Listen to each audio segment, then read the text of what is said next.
Need state YouTube channel में आपका स्वागत है। इस वीडियो में हम लोग से डिसास्टर मैनेजमेंट का एक इंपॉर्टेंट प्रश्न देखेंगे। प्रश्न हमारा है, बाढ़ के कारणों एवं प्रभावों का विस्तृत वर्णन करें। Describe in detail the causes and effects of floods. बाढ़ के कौन कौन से कारण एवं प्रभाव हैं, इस वीडियो में हम लोग एकदम अच्छे तरह से सिंपल शब्दों में कवर करेंगे। देखो, यदि आप इस प्रश्न को पहले लिख चुके हो, पढ़ चुके हो, तो एक बार फिर से आपको पढ़ लेना है ताकि आपका रिविजन हो जाएगा और एग्जाम में आप अच्छे से लिख सकोगे। आंसर में पहला हेडिंग हम लोग देंगे बाढ़ या फ्लड। बाढ़ का सामान्य अर्थ किसी विस्तृत क्षेत्र का जलमग्न हो जाना है। जब अत्यधिक वृष्टिपात, बादल फटने, ग्लेशियरों के पिघलने, विवर्तनिक हलचल के कारण, मानव निर्मित संरचनाओं की विफलता के कारण या नदी, तालाब, झील और समुद्र के सामान्य जल स्तर में वृद्धि हो जाने के कारण कोई विस्तृत क्षेत्र जलमग्न हो जाता है, तो इस स्थिति को ही बाढ़ कहा जाता है। देखो, यहाँ पर बाढ़ का साफ साफ अर्थ है जब किसी क्षेत्र या इलाके में हद से ज़्यादा पानी भर जाता है। अब जहाँ भी देखो पानी पानी दिखने लगता है, लोगों के घरों में भी पानी घुस जाता है। इस स्थिति को ही बाढ़ कहा जाता है। इसके कई कारण होते हैं, जैसे अत्यधिक वृष्टिपात, यानी मानसून के समय में वर्षा के दिनों में अत्यधिक वर्षा होने लगती है, जिसके कारण से जो गाँव के नलियाँ होते हैं यहाँ पर भी बहुत रफ्तार से पानी जाने लगती है और वहाँ बाढ़ की स्थिति बन जाती है। बादल फटने आप सुने होंगे, बादलों के फटने से बाढ़ आ जाता है।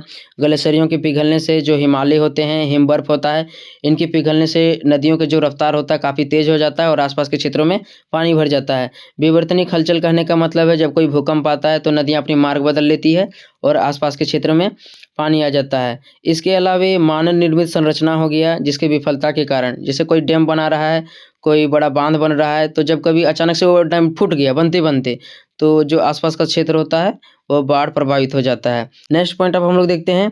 देखो, इसमें आगे लिखा हुआ है, भारत में बिहार, असम, पश्चिम बंगाल, उत्तर प्रदेश, गुजरात, पंजाब, हरियाणा, केरल आदि बाढ़ से सर्वाधिक प्रभावित राज्य हैं। तो आपको पूछा जाएगा कि बाढ़ से प्रभावित राज्यों के नाम बताएं, तो आपको इन राज्यों के नाम लिख देना है।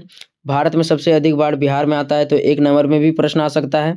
ठीक है, तो इनको नोट कर लेना है। नेक्स्ट अब हम लोग देखते हैं। नेक्स्ट पॉइंट आपको देना है बाढ़ के कारण। देखो, बाढ़ के कारण जो है ना एकदम सिंपल है, आप खुद उसको लिख सकते हो, केवल पॉइंट को आपको दिमाग में रखना है जो अभी मैं बताने वाला हूँ। जैसे यहाँ पर है फर्स्ट लाइन में अत्यधिक वृष्टिपात, तो बस इस पॉइंट को दिमाग में रखिएगा, आप एग्जाम में आप खुद लिख लीजिएगा। तो देखते हैं हम लोग बाढ़ के कौन कौन से कारण हैं। पहला हमारा है अत्यधिक वृष्टिपात। देश में अत्यधिक बाढ़ मानसून काल में आती है। मानसून के समय में नदियाँ अत्यधिक वर्षा के कारण अपने तट को पार कर जाती है, जिससे आसपास का क्षेत्र जलमग्न हो जाता है और वहाँ बाढ़ आ जाती है। तो अत्यधिक वृष्टिपात हो गया, या आप लिख सकते हो अत्यधिक वर्षा। जब अत्यधिक वर्षा होती है मानसून के दिनों में, तो जो नदियाँ होती है, नदियों में ज़्यादा पानी भर जाता है, जिससे आसपास के क्षेत्रों में भी पानी चल जाता है, इससे वहाँ बाढ़ आ जाती है। तो इस तरह से लिख सकते हो, एकदम सिंपल वर्ड है, अपने से लिख सकते हो, केवल पॉइंट में दिमाग में रखना है। तो यह पहला कारण था, अत्यधिक वृष्टिपात या अत्यधिक वर्षा। दूसरा है उष्ण चक्रवात। देखो, एग्जाम लिखते टाइम बस दिमाग में इतना रहना चाहिए कि उष्ण चक्रवात के कारण बाढ़ आती है। जब पॉइंट मिल जाएगा तो आप खुद लिख सकते हो उसमें। इसमें हम लोग लिखेंगे अरब सागर और बंगाल की खाड़ी में उष्ण चक्रवात के कारण बाढ़ आ जाती है। ऐसा इसलिए होता है क्योंकि उष्ण चक्रवातों के आने पर कम समय में बहुत अधिक वर्षा दर्ज की जाती है। इसे वृष्टि प्रस्फोट कहा जाता है। देखो, दूसरा कारण क्या है, उष्ण चक्रवात। उष्ण चक्रवात के कारण अरब सागर और बंगाल की खाड़ी में बाढ़ आ जाती है। तो इतना तो आप लिख ही सकते हो।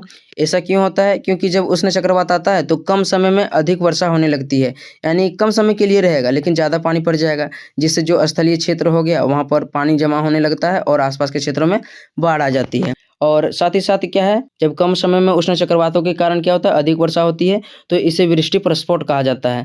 आगे है, इसके अलावा उष्ण चक्रवातों के आने पर तेज हवाएं समुद्री लहरों को तटीय भागों की ओर धकेल देती है, जिससे तटीय भागों में अचानक बाढ़ आ जाती है। तो उष्ण चक्रवात में आपको 3 पॉइंट दिमाग में रखना है। उष्ण चक्रवात के कारण अरब सागर और बंगाल की खाड़ी में बाढ़ आ जाती है, इसमें बहुत कम समय में अधिक वर्षा दर्ज की जाती है। और तीसरा, जो यह चक्रवात होता है, तेज हवाएं क्या करता है, इन चक्रवातों को स्थलीय भागों की ओर धकेल देता है, तटीय भागों की ओर धकेल देता है, जिससे वहाँ पर ज़्यादा पानी पड़ने लगता है और वहाँ बाढ़ आ जाती है। नेक्स्ट अब हम लोग देखते हैं। तीसरा पॉइंट है उच्च भौमजल स्तर। जिन क्षेत्रों में भौमजल स्तर उच्च होता है उन क्षेत्रों में कम वर्षा होने पर भी बाढ़ आ जाती है। ऐसा इसलिए होता है क्योंकि वर्षा का जल भूमि के अंदर रिस नहीं पाती है। तो इस पॉइंट को एकदम उदाहरण के माध्यम से समझते हैं आसान शब्दों में। देखो, आप एक डब्बा में पानी भर रहे हो, तो उस डब्बा में उतना ही पानी लेगा जितना उसमें लेना चाहिए। उसके बाद ऐसा समय आ जाएगा कि उस डब्बा से पानी बाहर निकलने लगेगा। ठीक है, इसी प्रकार से उच्च भौमजल स्तर है। जिन क्षेत्रों में उच्च भौमजल स्तर होता है, जहाँ पर पहले से पानी रहता है, वहाँ पर थोड़ा सा भी पानी पड़ेगा तो आसपास के क्षेत्रों में बाढ़ आ जाता है। नेक्स्ट अब हम लोग देखते हैं। चौथा कारण है निर्वनीकरण या वनों की कटाई, यानी वनों की कटाई अथवा पेड़ों की कटाई के चलते बाढ़ आ जाती है। तो कैसे बाढ़ आती है इसको हम लोग देखते हैं। वन वर्षा के जल को जमीन में बांधे रखने का काम करती है। इसके अलावा वन भूमि में जल के अंतस्पंदन अर्थात जल के रिसाव को बढ़ाते हैं, जिससे जल आसानी से रिसकर भूमि में चली जाती है। लेकिन वनों की कटाई के चलते जल भूमि के अंदर नहीं जा पाती है। परिणाम स्वरूप नदियों में जलस्तर बढ़ जाती है और आसपास के क्षेत्र जलमग्न हो जाते हैं। देखो एकदम इनको सिंपल शब्दों में समझना है। यदि पेड़ होगा तो पेड़ रहेगा तो वो पानी को अपने जड़ों में खींचता है, जिससे क्या होता है जो धरातल होता है वहाँ पर पानी कम हो जाता है। वहीं यदि पेड़ नहीं होगा तो जो धरातल वाला पानी रहेगा वह कैसे नीचे आएगा, जितना खींच सकता है जमीन खींचता है, बाकी ऊपर में ही रहता है। लेकिन यदि पेड़ होगा तो वह ज़्यादा से ज़्यादा पानी खींचता है, जिससे आसपास के जो क्षेत्र होते हैं सुरक्षित रहता है बाढ़ से। लेकिन जब लोग क्या करते हैं प्रत्यक्ष या अप्रत्यक्ष रूप से वनों को काटने लगते हैं, पेड़ों की कटाई करने लगते हैं, तो जो पानी होता है पानी पड़ता है तो वह नीचे नहीं जा पाता है, जिसके कारण से आसपास के क्षेत्र में पानी भर जाता है और वहाँ बाढ़ आ जाती है। नेक्स्ट अब हम लोग देखते हैं। पांचवा कारण है गाद का संचय। हिमालय से निकलने वाली नदियां अपने साथ बड़ी मात्रा में गाद और रेत लाती है। धीरे धीरे यह गाद नदियों के मार्ग में रुकावट बनती जाती है, जिससे आसपास के क्षेत्रों में पानी फैल जाता है। देखो इनको अच्छी तरह से समझना है आपको।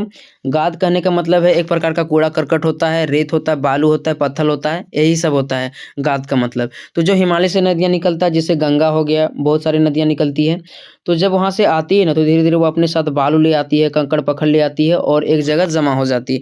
धीरे धीरे जमा होने के कारण क्या होता है वहाँ पर टीला बन जाता है, या नदियों के जो मार्ग होता है वह अवरुद्ध हो जाता है, जिसके कारण से क्या होता है नदियों का जो प्रवाह था पहले वह थोड़ा कम हो जाता है और वहाँ पर ज़्यादा पानी भरने लगता है। तो ज़्यादा पानी भरेगा तो आसपास के क्षेत्रों में पानी चल जाएगा और वहाँ पर बाढ़ आ जाएगा। तो जो गाद होता है इसकी सफाई न होने के कारण क्या होता है आसपास के क्षेत्र जलमग्न हो जाते हैं। नेक्स्ट अब हम लोग देखते हैं। छठा कारण है मानव निर्मित अवरोध। मानव निर्मित अवरोध कहने का मतलब है जो मनुष्य के द्वारा बनाया जाता है, इनके चलते बाढ़ आती है। इसे हम लोग समझते हैं तटबंधों, नहरों और रेलवे से संबंधित निर्माण कार्य के कारण नदियों की जल प्रवाह क्षमता कम हो जाती है। अर्थात निर्माण कार्य एक तरह से नदियों के मार्ग में बाधा बन जाती है, जिससे नदियों की जल आसपास के क्षेत्रों में फैल जाती है और वहाँ बाढ़ आ जाती है। देखो यहाँ पर मानव निर्मित अवरोध दो तरीके से बाढ़ ला सकती है। पहला एक तो कि यदि आप बांध बना रहे हो, डैम बना रहे हो, तो जब कभी वह टूट जाएगा तो टूटेगा तो अचानक से बाढ़ आ जाएगा, यानी कि आसपास के क्षेत्रों में पानी चल जाएगा। लेकिन वहीं जब आप कोई नहर बना रहे हो, रेलवे लाइन बना दिए, तटबंध बना दिए, तो ऐसे जब बनाया जाता है ना तो जो नदी का मार्ग होता है वहाँ थोड़ा रुकावट आ जाता है, यानी उन्हें जिस प्रकार से पहले आसानी से वर्षा का जल निकल जाता था अब उनको रुकावट होने लगी। तो रुकावट होगा तो वर्षा का जल आसपास के क्षेत्रों में चल जाएगा और वहाँ पर बाढ़ आ जाएगी। समझ गए होंगे, नदियों के मार्ग में यदि रुकावट डालोगे तो वहाँ पर बाढ़ आएगा। आगे है वर्ष 2013 में उत्तराखंड में आई भयंकर बाढ़ मानव निर्मित कारकों का परिणाम माना जाता है। यानी कि मानव निर्मित अवरोध का अच्छा उदाहरण क्या है, वर्ष 2013 में उत्तराखंड में आई बाढ़। वर्ष 2013 में उत्तराखंड में एक भयानक बाढ़ आई थी, आप लोग भी सुने होंगे। हम लोग उस टाइम बहुत छोटे थे, टीवी में देखे थे, न्यूज़ में देखे थे, बहुत भयानक बाढ़ थी। इसमें बहुत सारे लोग जो थे डूब गए थे, बह गए थे, बहुत सारे लोगों के घर मकान सब धंस गए थे पानी में। तो बहुत भयानक बाढ़ था जो मानव निर्मित अवरोध था, यानी कि वहाँ पर डैम बनाया गया था उत्तराखंड में जो अचानक से फूट गया था, इसी के चलते वहाँ पर बाढ़ आया था। तो यह छठा कारण था मानव निर्मित अवरोध, यानी कभी कभी मानव निर्मित अवरोध या मानव निर्मित विफलताओं के कारण बाढ़ आती है। इन सभी पॉइंटों को एक बार फिर से आपको पढ़ लेना है, वीडियो को सुन लेना है, एग्जाम में आप अच्छे से लिख लोगे। नेक्स्ट अब हम लोग देखते हैं। नेक्स्ट पॉइंट आपको देना है बाढ़ के प्रभाव, यानी जब किसी क्षेत्र में बाढ़ आती है तो वहाँ पर आसपास के क्षेत्रों में क्या प्रभाव पड़ता है, बाढ़ के बाद वहाँ पर क्या परिणाम देखने को मिलते हैं, इनको हम लोग देखते हैं। फर्स्ट पॉइंट हमारा है जनधन की हानि। देखो इस पॉइंट को आपको दिमाग में धंसा लेना है। आपके एग्जाम में किसी भी आपदा का प्रभाव पूछा जाए, चाहे वह मानवीय आपदा हो या प्राकृतिक आपदा हो, सभी आपदा में जनधन की हानि होती है। तो यह पॉइंट सिमिलर है। इसके अलावा भी कुछ ऐसे पॉइंट है जो एकदम सेम है, यानी कि प्रभाव में उनको लिख दोगे तो आपको अच्छा मार्क्स मिल जाएगा। बस आपको इतना दिमाग में रखना पड़ेगा कि किसके बारे में प्रभाव पूछा जा रहा है। जैसे यहाँ पर बाढ़ के बारे में पूछा जा रहा है तो यहाँ पर बाढ़ से रिलेटेड लिखना पड़ेगा। यदि यहाँ पर भूकंप प्रभाव होगा तो यहाँ पर भूकंप से रिलेटेड लिखना पड़ेगा। यहाँ पर हम लोग बाढ़ में जनधन की हानि को देखते हैं। बाढ़ के कारण बहुत सारे लोग तथा जीव जंतु इसमें बह जाते हैं, जिससे उनकी मृत्यु हो जाती है। इसके अलावा लोगों के घर आदि बाढ़ या नदियों में समा जाते हैं, जिससे भारी मात्रा में जन और धन की हानि होती है। तो बाढ़ के कारण जन और धन की हानि होती है। ठीक है, इसको अपने शब्दों में एकदम सिंपल शब्दों में आप लिख सकते हो। नेक्स्ट अब हम लोग देखते हैं। दूसरा पॉइंट है अवस्थापना सुविधाओं की क्षति। दूसरा क्या है, अवस्थापना सुविधाओं की क्षति। तो यह भी पॉइंट एकदम सिमिलर है, लगभग प्रत्येक आपदा में यह प्रभाव सेम होता है। बस से आपको रिलेटेड लिखना है। जैसे यहाँ पर हम लोग बाढ़ से रिलेटेड लिखेंगे। जब किसी क्षेत्र में बाढ़ आती है तो वहाँ मानव द्वारा निर्मित विभिन्न प्रकार के भवन, सड़क, पुल, पुलियाँ आदि टूट जाती है, जिससे अस्थापना सुविधा या मानव निर्मित संरचनाओं को काफ़ी नुकसान होता है। तो मानव निर्मित सुविधाओं की क्षति किस प्रकार हुआ आपको समझ में आ गया होगा। बाढ़ आया तो बाढ़ के कारण कोई पुल ही धंस जाता है, कोई पुल ही टूट जाता है, बहुत सारे लोगों के घर द्वार उसमें बह जाते हैं। तो इससे जो मानव द्वारा निर्मित संरचनाएं होती है, ठीक है, उससे नुकसान होता है। तो ये दूसरा पॉइंट था। तीसरा प्रभाव है कीमतों में वृद्धि। तीसरा क्या है? कीमतों में वृद्धि। जिन क्षेत्रों में बाढ़ आती है उन क्षेत्रों में बाढ़ के कारण वाहनों का आवागमन रुक जाता है, जिससे बाढ़ प्रभावित क्षेत्रों में खाद्य सामग्री सही समय में नहीं पहुंच पाती है। परिणाम स्वरूप आसपास के क्षेत्रों में खाद्य पदार्थों की कीमतें बढ़ जाती है। तो यहाँ पर जो आपदा है, ऐसा तो नहीं होना चाहिए, कीमतों को बढ़ना नहीं चाहिए, लेकिन कभी कभी क्या होता है, लोग क्या करते हैं, कीमतों को बढ़ा देते हैं। जैसे बाढ़ आ गया तो बाढ़ के कारण होते हैं बहुत सारे जो रोड होते हैं धंस जाते हैं पहाड़ी इलाकों में, तो वहाँ पर जल्दी से सामान नहीं पहुँच पाता है। इसके अलावा भी बहुत सारे जो पुल होते हैं, पुल ही टूट गया तो पुल के ई पट्टी और ऊ पट्टी जाने में तो बहुत समय लग जाएगा ना। तो जहाँ पर होता है ना, खाद्य जो सामग्री होता है, लोगों को जीने के लिए तो चाहिए ना, बाढ़ के कारण तो बचने के लिए कुछ ना कुछ खाना पड़ता है, तो वहाँ पर जो कीमतें होती है वो बढ़ जाती है। जबकि बाढ़ के या मुसीबत के समय में ऐसा नहीं होना चाहिए, ठीक है। तो इसको भी आप लिख सकते हो, कभी कभी क्या होता है, कीमतें बढ़ जाती है। नेक्स्ट अब हम लोग देखते हैं, चौथा कारण है पर्यावरण पर प्रभाव। जब बाढ़ पूरी तरह से नियंत्रित हो जाती है तो बाढ़ के कारण लाया गया कूड़ा करकट जहाँ तहाँ जमा हो जाती है। इससे पर्यावरण प्रदूषित हो जाती है और कई तरह के रोग एवं महामारी फैलने लगती है। देखो, पर्यावरण प्रभाव पर कहने का मतलब क्या है, जैसे बाढ़ आ गया तो बाढ़ के साथ बहुत सारा गंदगी भी बहकर आता है, और जब बाढ़ कहीं पर रुक जाता है, कहीं पर लाके जमा कर दिया, तो जब वो समाप्त हो जाएगा धीरे धीरे जो कूड़ा करकट होगा, उसके कारण से पर्यावरण पर दुष्प्रभाव फैलने लगेगा और बहुत सारे रोग और महामारी वहाँ पर देखने को मिलने लगेंगे।